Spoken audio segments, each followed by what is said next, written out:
lahat. Ako po si Julina Magdangal at inaanyayahan ko kayong samahan kami sa loob ng kalahating oras dito sa The Working President.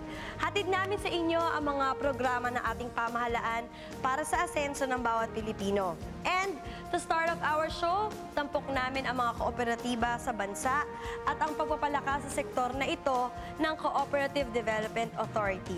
Narito ang sa atin ito.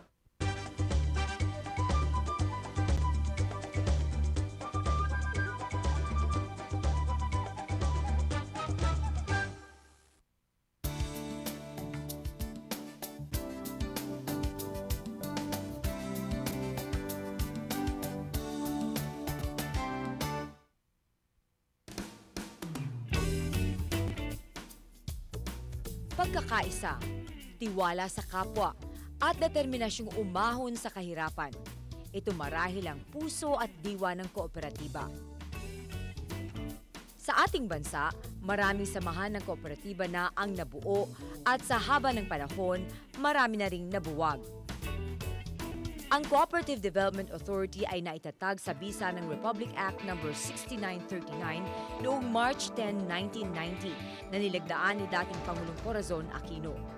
Layunin ng kautosang ito na pagsamahin sa iisang ahensya ang may kinalaman sa kooperatiba. Kabilang dito ang Bureau of Agricultural Cooperatives Development at Regional Cooperatives Development Assistance Offices sa lahat ng lalawigan. Ang Cooperative Development Agency ay yung sangay ng gobyerno na tagamahala ng lahat ng kooperatiba sa Pilipinas. Ayon sa 1987 Constitution natin, ang trabaho namin ay panatiliin na sustainable and viable yung mga cooperative natin. Ayon dito, ang ginagawa ho namin dito ay unang-una, nagre-rehistro kami ng kooperatiba. Binibigay namin ng juridical personality ang cooperative so that they can operate bilang isang kooperatiba. At kasama na rin ho doon lahat ng pribilehiyo na binibigay ng cooperative code sa mga cooperatives.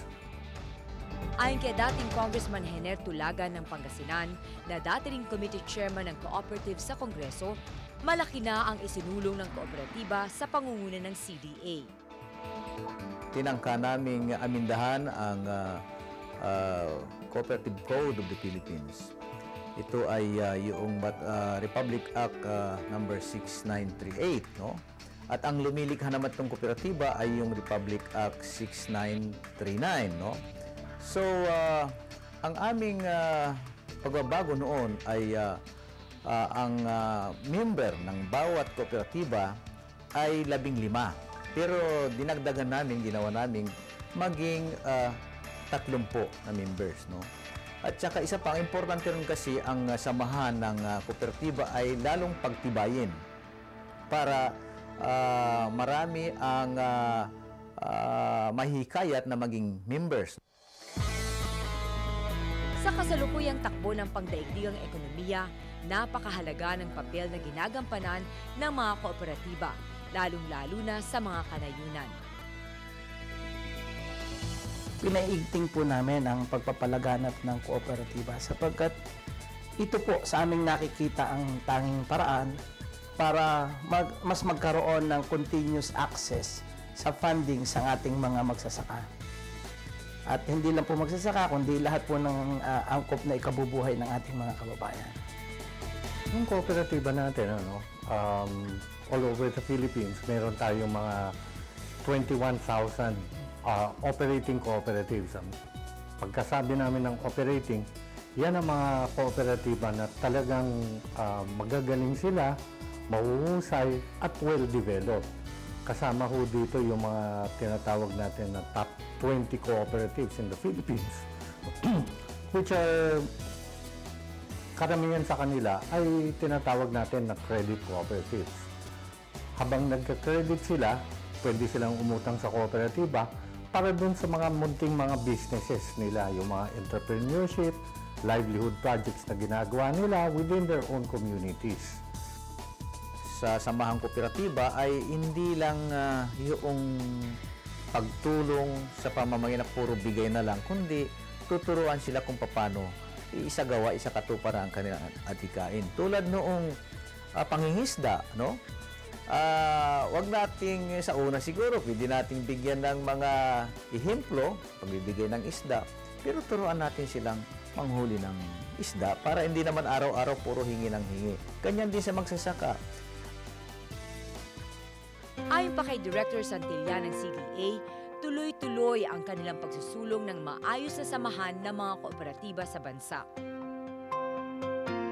Tumutulong din ho kami sa training ng mga cooperatives. Katulad niyan, kung minsan mag-uumpisa po sila ng kooperatiba, ang mamamayan natin hindi nila alam masyado kung ano yung ibig sabihin ng kooperatiba. Doon kami tumutulong sa kanila na ini-explain namin, pinapaliwanag namin sa kanila kung ano yung tinatawag natin na Organization of Cooperatives. Kasama rin ho dyan yung mga ibang training na kailangan nila para sa pamamalakad ng kooperatiba nila, katulad ng leadership training, management training, accounting and bookkeeping. So marami rin ho training na ginagawa ho namin.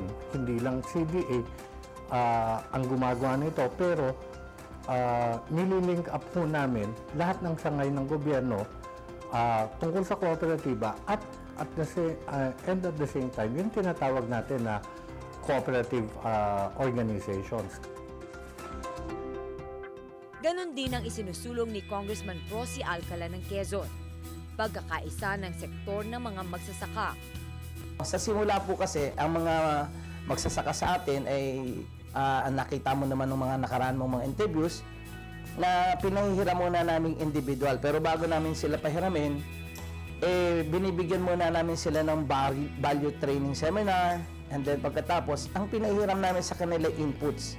Hindi kami nagbibigay ng perang diretso sa ating mga magsasaka. Hindi naman sapagkat wala tayong tiwala, kundi in this way, mas namamaximize yung discounting na naibibigay sa kanila. At buhat dito, pagkatapos nilang mapahiram ng sentrong pamilihan, binubuo namin sila isang grupo at ito po yung nagiging dahilan dahil lalapit na po ang loob nila sa pamahalaan, binubuo namin na sila sa isang kooperatiba na ngayon, ang kooperatiba po ang bumibili in bulk ng mga pangangailangan ng mga magsasaka, seeds, pataba, mga kailangan sa kanilang bukirin, at sa ganon, mas nakakamura po sila. Pero hindi po namin ini-encourage na pera-pera po ang ipahihiram sa ating mga magsasaka. Kasama na rin po yung access nila doon sa pagbili ng murang NFA rice.